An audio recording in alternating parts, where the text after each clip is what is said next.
What is going on? We are live on YouTube and also just getting ready to launch this. So I'm excited. We're gonna hit. What is going on? We are live on. Huge delay there, as you can hear. So, um, all right. So I'm getting this started. I'm gonna hit this. So I'm recording this on YouTube as well. So this is the launch of season two of Purpose Driven Person podcast. You can find that on, you can go to Apple Podcasts. You can find upwards of 60 plus shows I did over two seasons on leadership or just individuals with purpose driven lifestyles that basically they have a purpose and they know where they're heading. And so I think it's really good to just talk about those issues. So, season three, we're going to be talking about a lot of different things. One of the things we're going to talk about is what we're up to as company Xceleration. And if you're listening to the podcast for the first time, we are a scaling firm or a system specialist firm. We do not use the term. It's not that it's a bad thing. I was a life coach for years. I helped a lot of individuals over the years. And business coach, consulting. These are terms you hear. What I like to talk about is systems, system specialist, system uh, program specialist. It's somebody that specializes in systems. And usually, when you hear the term scaling, scaling's been around for a long time. So that's today's show. I'm going to be talking about what is scaling and why has it become such a buzzword? See, when I was doing coaching years ago, I was a life coach. I helped individuals. I helped them find purpose. That was my drive is purpose, purpose driven.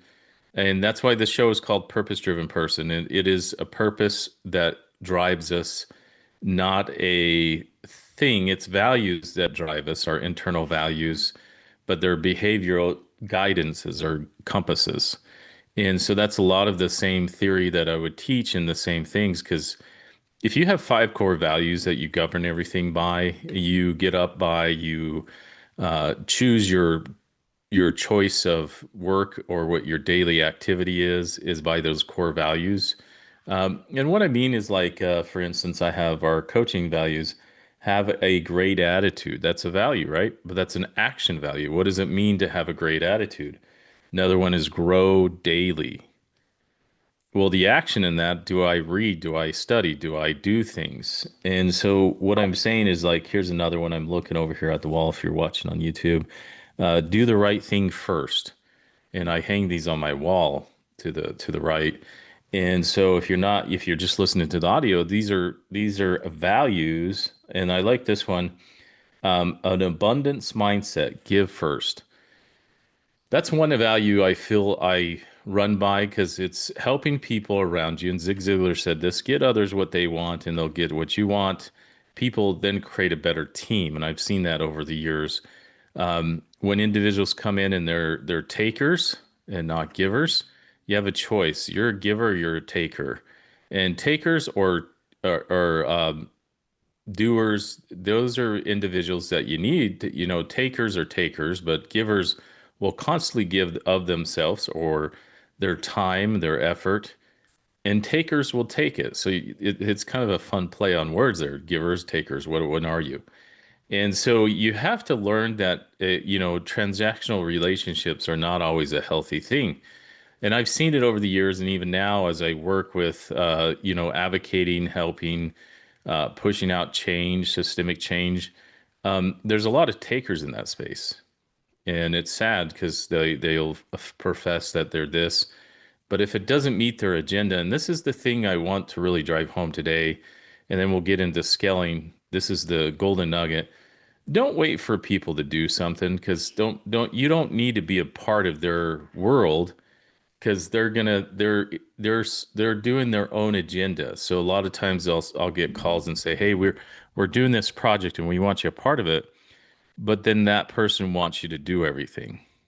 And I'm like, "Well, you called me. What is it? What is it that we're doing?" Um, and then they'll try to get you to come on to their agenda, their purpose.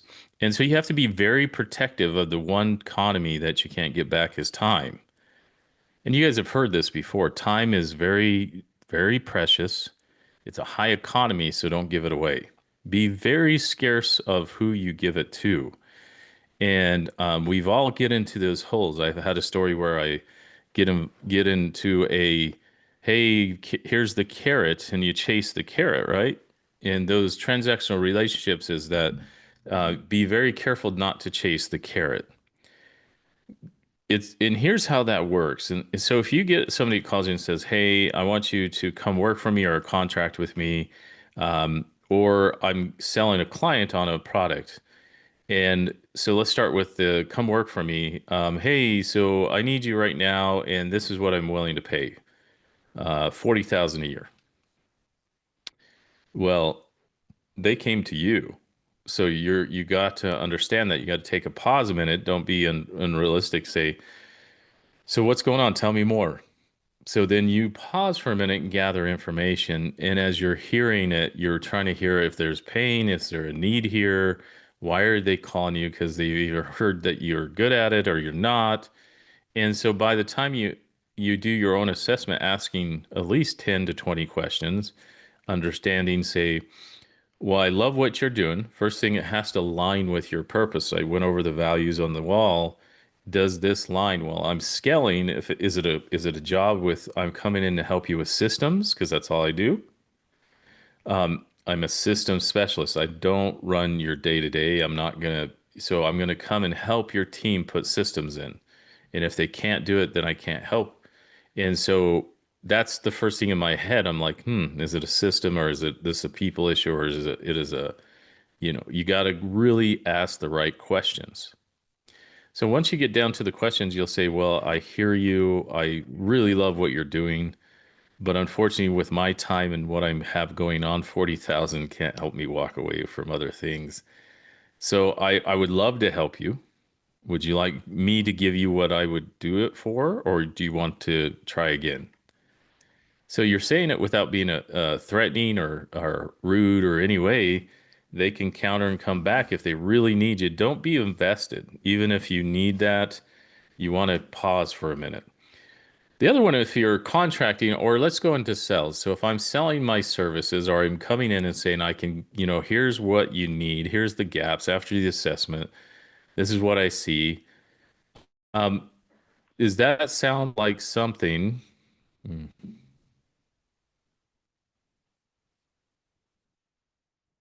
don't know what happened there. Sorry, guys. Some reason it switches over onto the iPhone. It's so weird. I'm gonna put this in plane mode. I don't know why it does that. Actually, I'll just take off. Yeah, you'll have to pause for me, guys. Sorry. All right, those listening on YouTube, I had to fix that. So sometimes it flips over. So, anyways, we're jumping back into it. So if you're selling a product, and right now this is the book I read one a month. This is the book I'm on. It's buzzing through the leads here. Oh, leads from Alex. Um, so that's the book. I had another one. It was planning for tomorrow. That was one I finished last month. This is the one I'm going through. I have my highlighter and then I listen to it on Audible. So that helps my ADD and my attention span.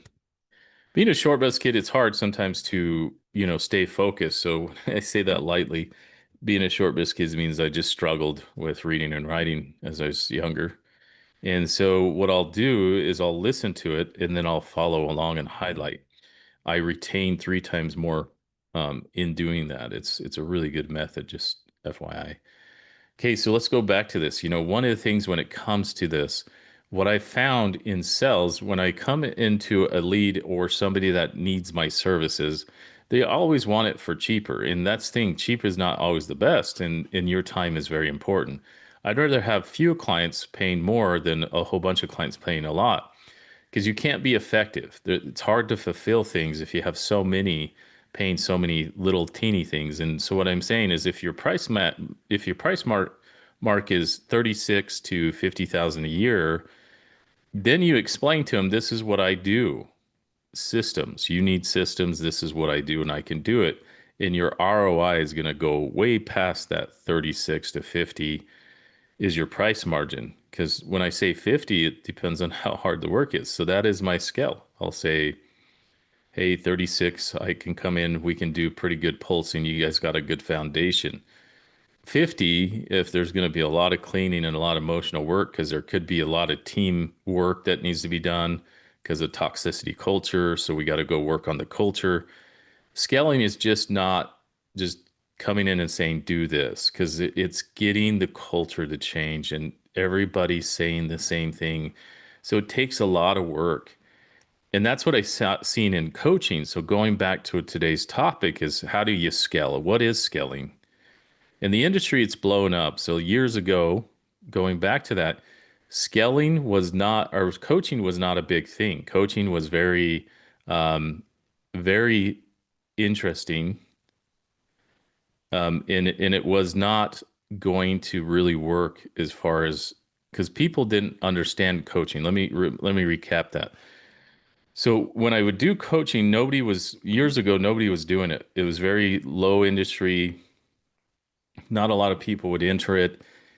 And so you're coaching, you're giving advice for somebody to hopefully get some habit going. It didn't replace therapy. It was more like, hey, I'm going to hold you accountable. So it's a consistent accountability or a skill set that you're teaching them that maybe you are a subject expert or you really are passionate about. So for mine was communication, and it was also just following through on that communication. How do you do that? So in couple coaching, it was a lot of like understanding their personality types and how couples would hit phases in life. Therapy goes a little deeper, so we wouldn't get into that. I would only get into personality styles, communication, because if you're communicating, a lot of issues get resolved. Now, if you had some things you had to work through, that's when I would partner with a therapist and send the client to the therapist and they work through that if it was deeper issues, it was getting in the way. So what I would say to you is that when coaching is really comes down to it, coaching is really effective. We all have coaches in our lives. We've had sport coaches, we have parents because they're coaches constantly. They become teachers and coaches throughout our life. We have teachers, we have mentors, we have community helpers in the church realm or wherever you are doing things. And it could be a swim coach, it could be a ballet coach, which we call it a teacher, whatever it is. These are coaches that are teaching us a skill set, how to be more perfected, how to be more efficient in that area. And so coaches can be, hey, I'm going to hire a communication coach or a speaking coach. I've had a speaking coach where they'll teach me how, when I did my TED Talk, I had a TED Talk coach and they would come in and review the talk and then give me some tippers. So the reason I'm doing this first podcast on scaling, I didn't have any guests. I usually grab some guests and come in. What I usually wanted to do is just launch this first season, season 3, leadership. It's really going to talk about behaviorship. And so leadership in scaling, it's not every coach is not every coach is equal. And when I say, like, when you go out to a mechanic, not every mechanic is equal either. Mechanics fix cars, right? Those are systems. They have functioning systems, tires. Every part has a reason for its existence, so you're safe on the road. This is the same way as a scaling coach or a system specialist. When you bring systems into a business or into an organization, you need to know all the components. You need to have lived it too. And a lot of times, what we're seeing now, like years ago when there wasn't a lot of coaches, what social media has done is flooded the market. And what I mean by that is everybody's a coach, everybody's a consultant, everybody is this. There's a lot of the coaching industry blew up, I'd say 5 years ago or maybe more, when social media just became a huge thing. So minimum package is usually 5,000 a month and you get a coach and they give you some sort of system. And a lot of times those coaches are just good marketers. And that's the hard part about us good coaches. We're trying to learn how to be a good marketer, hence the book. Because there's more noise. I didn't have to cut through so much noise back then. It was you did a good job, then you were referred and referred and referred. So now everybody's going to, and doctors are having the same thing. They are health coaches, but they went to med school and they're experts. They're subject matter experts because they went and got a degree, got licensed, and they're continuously practicing medication, medical, up things are new things are coming up. So that's why we go to a doctor, a health coach, and say, "Hey, what is going on, doc? Here's ah, it's doing it again. I don't know why it does that, guys. So those watching, I got to figure that out. I don't eliminate it. If anybody knows why it does that, let me know. I the Mac ecosystem drives you nuts. It's like all of a sudden it just flips over to the phone. So, anyways, as we're going through like a doctor is a health coach. A doctor helps you, even though they have a license, they went through lots of years of experience. Doesn't mean they're all at their equal. So some are going to be better coaches than others. So we always look and shop your doctors, right? You look for the doctor you feel comfortable with. This is the same this is the same mechanism when it comes to scaling. There's so many. So I see huge gurus, and when I say gurus, just people that have really got fan base into social media. Now Tony Robbins, Dean Gracioni, all those guys are starting to scale. You have Grant Cardone scaling. uh, Everybody's shifting. So when that industry shifts, it's all about, oh, there's some money here we can get. And so for us coaches that have done it a long time, then we're going, oh, now our market is saturated with a lot of noise and a lot of, as Gary Vee says, a lot of people that are just really good marketers but imposters at the same time. And so here's the thing I really cautious you as you're a business owner, as you're going through this year. This is your New Year resolution. You want more time back to you and your family. And you think about, hey, I'm a leader. You don't need to be the founder. You could be the VP. You could be the CEO that was put in charge to run the team. And you're just stressed. Your biggest pain points right now are lack of time, lack of energy. I can't get this done. I can't get that done. And there's a very few that can balance this, that they really just get this stuff.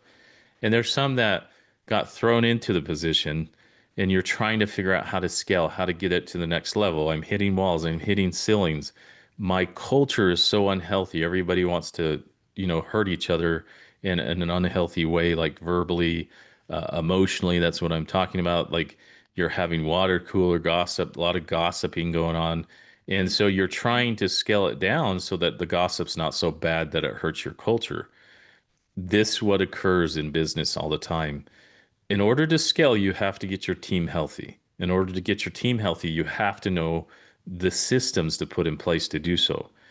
But you have to work on your flexing muscles as well. Here's what I've seen over the years. If you're going to scale, if you're going to get with a team, don't get with the shiny one that just has a lot of noise out there. Get with one that understands human beings, that can get the human beings to move and own their seat and own their position, understand their obsessions that they should be doing every day, so that you're not babysitting each individual on your flow chart. Because as a business owner, you should walk in and say, okay, where are we at today? Hey, here's my 131. Here's my one thing I'm working on today that's really important. Here's my three solutions, and this is what I think, we should head. I like that. Or, hey, out of the three, I like this one. Go do that. Or these are all good. Just let me know which one are you going to go with. And so um, here's the biggest thing. Uh, I want you to basically understand that you are working on scaling your vision, scaling your purpose. And really, before you decide how to do that, see, here's the thing. I'm going to go back one step before I go down that line. Owners jump into something. You get an idea as an entrepreneur, and you say, hey, let's go do this. You have no clue where to start. Most 80 to 85%. There's a very small number of them that get it because they've done a lot of pulsing. But if you're brand new, you fall into success because all of a sudden you're successful because you picked the right market, you did the right things, and then you break that ceiling of 1 million a year. Then you go up to 1,200,000, then you go to 1,500,000 or five, then you hit the six. You just keep climbing, And you're like, I hope it doesn't all fall apart because you're trying to balance human beings and systems. That's the only thing you have in a business or in a home even. You have the human beings that live in the home or in the business, and then you have the systems that run the two factors there. So if you don't apply systems, we've been in houses without systems, like, hey, we get up, we have a routine, we do breakfast, we go to school. Same thing in a business.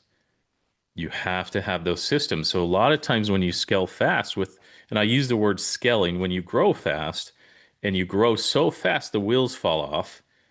And it is a term where you just grow so fast, you're like, oh my gosh, we can't put systems in fast enough or policies. We're trying to throw that in.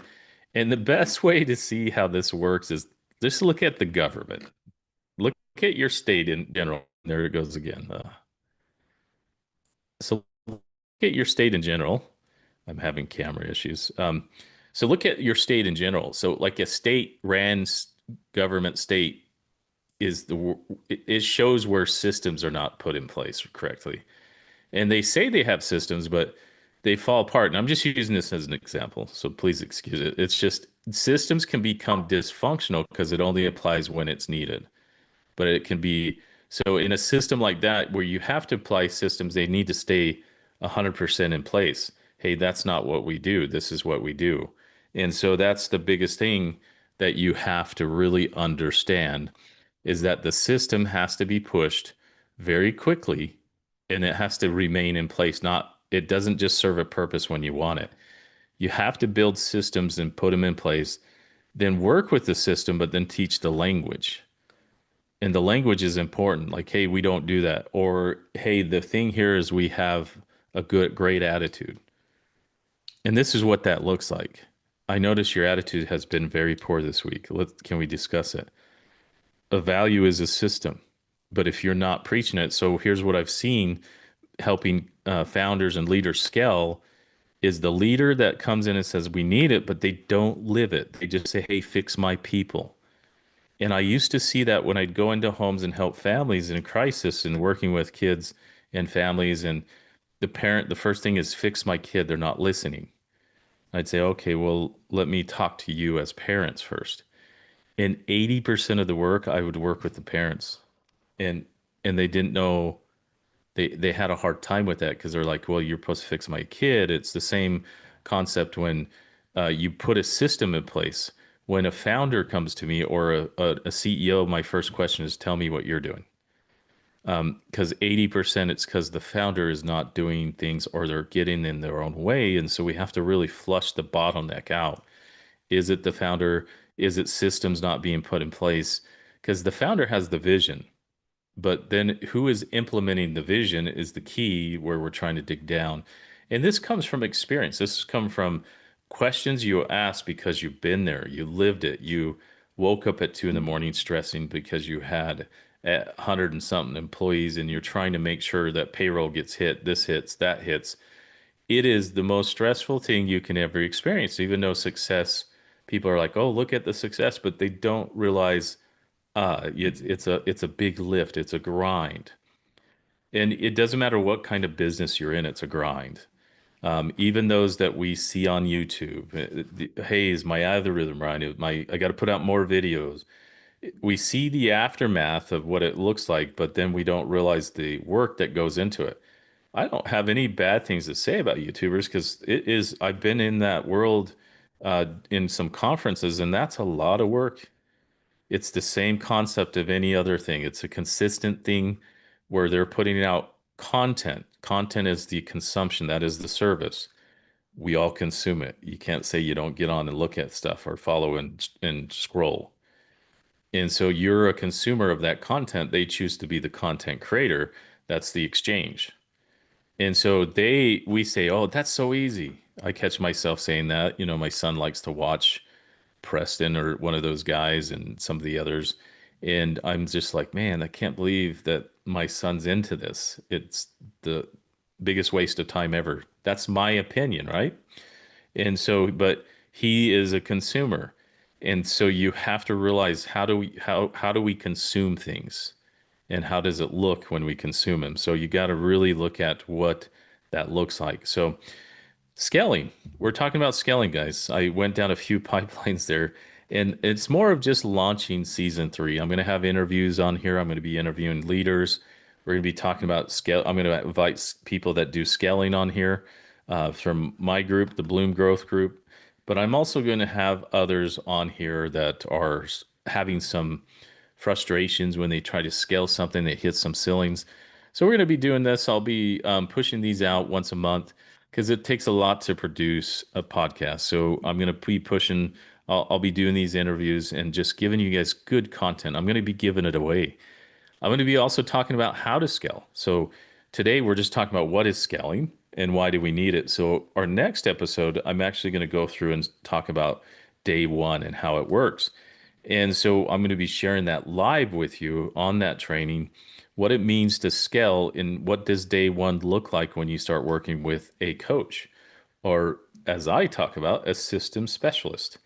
And that's what I use in that term. So I'm going to, as a system specialist, be teaching you what I do when clients start with me on day one. So next session that we do here, I'm going to be teaching that with you. And we're just going to give it away. I'm going to show you how to do it here, and you can go implement it right away with your team.